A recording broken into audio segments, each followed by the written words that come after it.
ओम नमः शिवाय। श्री शिवाय नमस्तुभ्यम। आप सभी का मेरे चैनल पर हार्दिक अभिनंदन है। अब तक हमने पिछले अध्यायों में शिव महापुराण की महिमा के बारे में जाना कि उसका महात्म्य क्या है। शौनक जी ने महाज्ञानी सूत जी से शिव महापुराण की महिमा के बारे में जाना और यह भी जाना कि किस प्रकार पापियों का उद्धार हो सकता है शिव महापुराण के शरण मात्र से। आज हम श्री शिव महापुराण विंध्येश्वर संहिता का अध्ययन और श्रवण करेंगे। सबसे पहले हम गणेश जी को नमन करेंगे। श्री गणेशाय नमः। ओम गम गणपतये नमः। तो आइए शुरू करते हैं विंध्येश्वर संहिता। आगतम मंगलम जात समान भाव मार्य तमीशम जरामर मातम देवम पंचाननम प्रबल पंच विनोदशीलम संभावे मनसी शंकर अंबिकेशम। अर्थात जो आदि और अंत में है तथा मध्य में भी है, नित्य मंगलमय है, जिनकी समानता अथवा तुलना कहीं भी नहीं है, जो आत्मा के स्वरूप को प्रकाशित करने वाले देवता हैं, परमात्मा हैं, जिनके 5 मुख हैं और जो खेल ही खेल में अनायास जगत की रचना, पालन और संहार तथा अनुग्रह एवं तिरोभाव स्वरूप 5 प्रबल क्रम करते रहते हैं। उन सर्वश्रेष्ठ अजर अमर ईश्वर अंबिकापति भगवान शंकर का मैं मन ही मन चिंतन करता हूँ। व्यास जी कहते हैं, जो धर्म का महान क्षेत्र है, जहाँ गंगा यमुना का संगम हुआ है, उस परम पुण्य में प्रयाग में जो ब्रह्मलोक का मार्ग है, सत्यव्रत में तत्पर रहने वाले महातेजस्वी महाभाग महात्मा मुनियों ने एक विशाल ज्ञान यज्ञ का आयोजन किया। उस ज्ञान यज्ञ का समाचार सुनकर पौराणिक शिरोमणि व्यास शिष्य महामुनि सूत जी वहां मुनियों का दर्शन करने के लिए आए। सूत जी को आते देख वे सब मुनि उस समय हर्ष से खिल उठे और अत्यंत प्रसन्न चित्त से उन्होंने उनका विधिवत स्वागत सत्कार किया। तत्पश्चात उन प्रसन्न महात्माओं ने उनकी विधिवत स्तुति करके विनयपूर्वक हाथ जोड़कर उनसे इस प्रकार कहा, सर्वज्ञ विद्वान रोमहर्षण जी, आपका भाग्य बड़ा भारी है। इसी से आपने व्यास जी के मुख से अपनी प्रसन्नता के लिए ही संपूर्ण पुराण विद्या प्राप्त की। इसीलिए आप आश्चर्य स्वरूप कथाओं के भंडार हैं। ठीक उसी तरह जैसी रत्नाकर समुद्र बड़े बड़े सारभूत रत्नों का आगार है, तीनों लोकों में भूत, वर्तमान और भविष्य तथा और भी जो कोई वस्तु है वह आपसे अज्ञात नहीं है।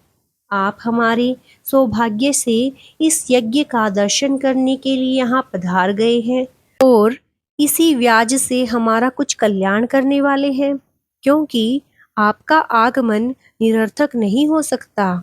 हमने पहले भी आपसे शुभाशुभ तत्व का पूरा पूरा वर्णन सुना है, किंतु उससे तृप्ति नहीं होती। हमें उसे सुनने की बारंबार इच्छा होती है। उत्तम बुद्धि वाले सूत जी, इस समय हमें एक ही बात सुननी है। यदि आपका अनुग्रह हो तो गोपनीय होने पर भी आप उस विषय का वर्णन करें।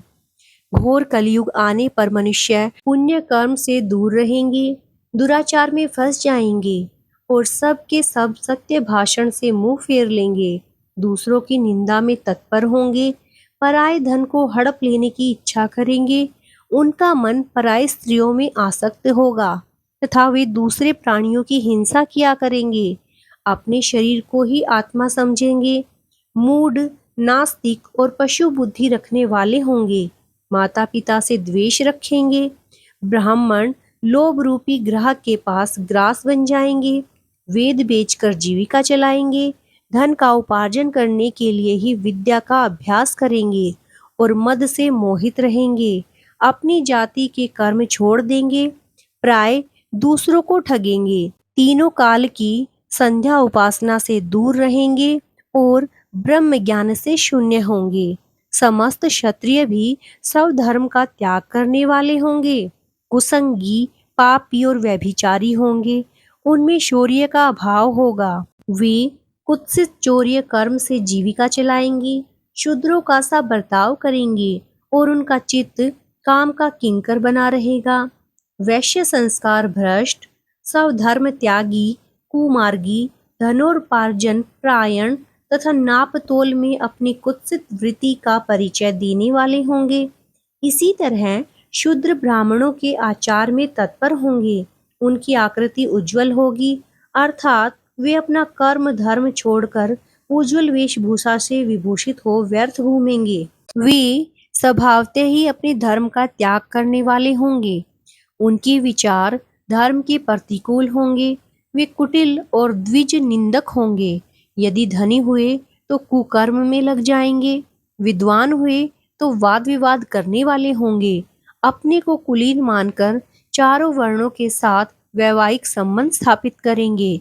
समस्त वर्णों को अपने संपर्क से भ्रष्ट करेंगे।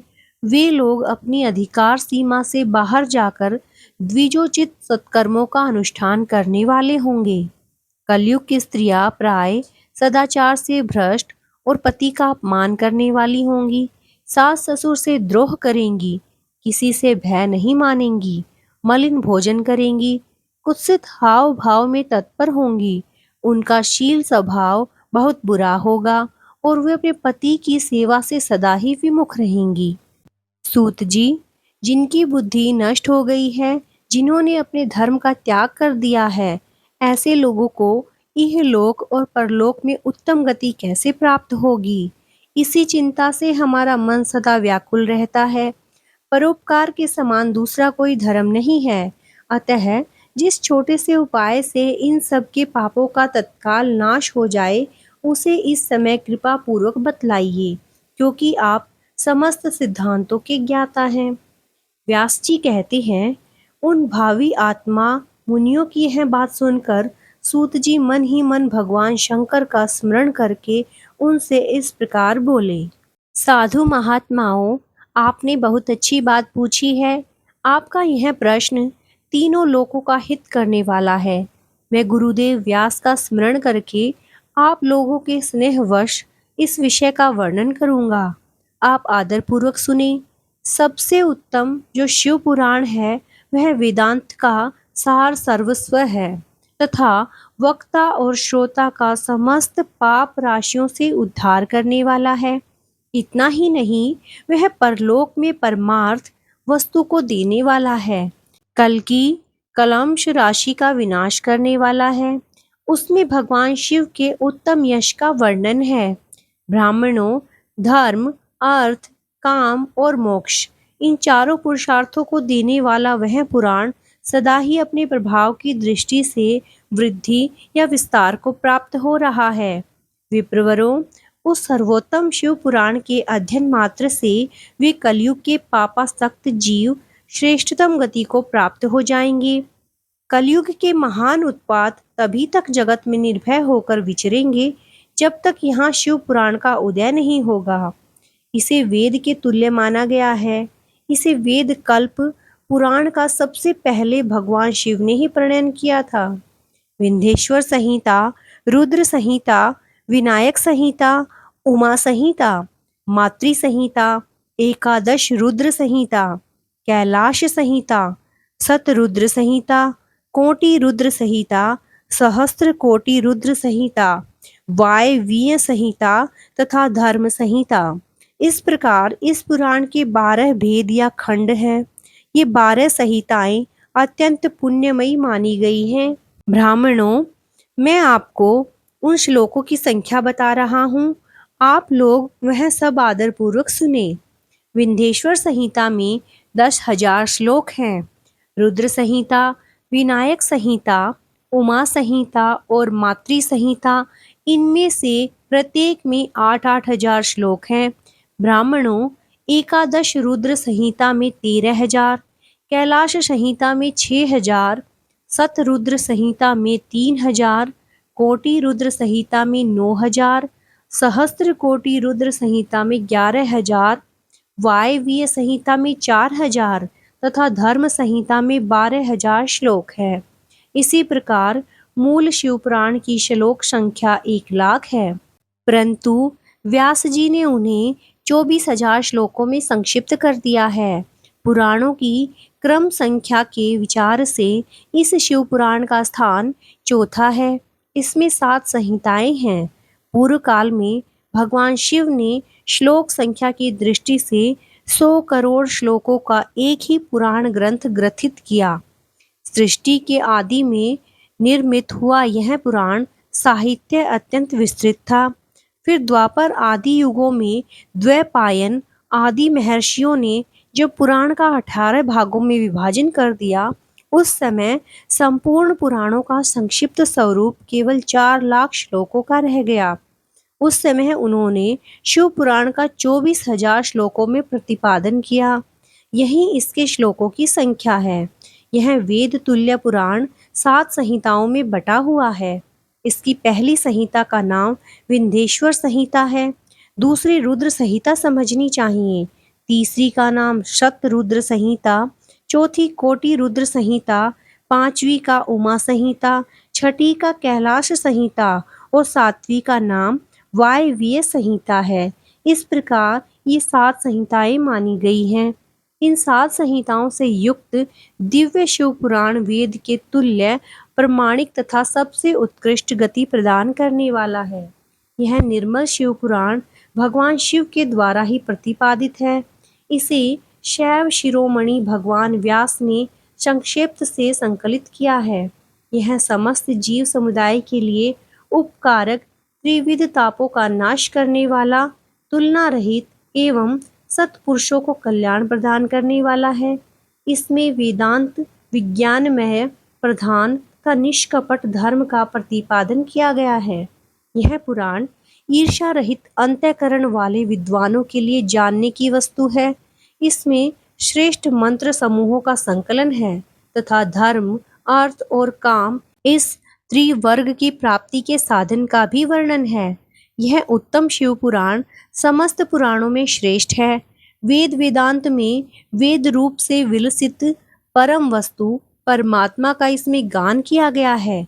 जो बड़े आदर से इसे पढ़ता और सुनता है, वह भगवान शिव का प्रिय होकर परम गति को प्राप्त कर लेता है। आज की शिव महापुराण की कथा को हम यहीं विराम देते हैं। आगे की कथा हम अपने अगले वीडियो में श्रवण करेंगे।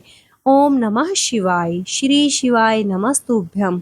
यदि मुझसे पठन करते समय कोई त्रुटि हुई है तो उसके लिए मुझे क्षमा कर दीजिए और आप कमेंट बॉक्स में ओम नमः शिवाय लिखना ना भूलें।